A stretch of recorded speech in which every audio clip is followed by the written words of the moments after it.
Vous êtes ici aujourd'hui pour livrer un témoignage, parler de la situation. C'est un problème connu quand même. Est-ce que vous avez espoir que ça va débloquer sur quelque chose de concret éventuellement? Est-ce qu'il y a une écoute vraiment positive, favorable, ou bien c'est encore une autre consultation qui va aboutir dans un dossier en dessous de la table? Moi, j'ai espoir qu'il va se passer quelque chose suite à ça. Qu'est-ce qui vous fait croire que ça peut changer? Premièrement, parce que la préoccupation pour la relève agricole, elle est générale. On n'est pas d'accord avec la consultation que M. Paradis fait parce que nous, on trouve qu'elle est inutile, là, parce que les problèmes reliés à l'établissement de la relève sont connus, donc il n'y avait pas lieu d'avoir une autre consultation.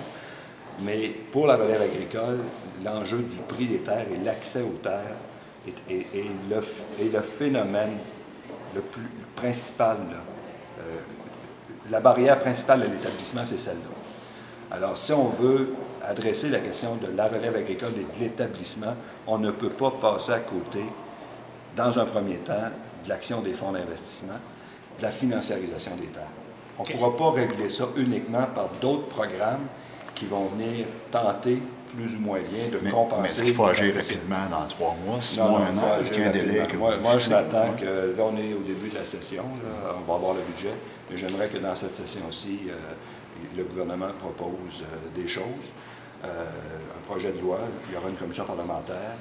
La commission de protection du territoire agricole peut jouer un rôle supérieur ou plus prépondérant dans certains cas.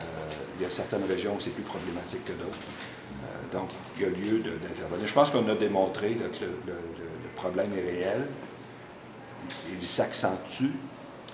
Et c'est un frein à la consolidation des entreprises existantes et à l'établissement de la relève.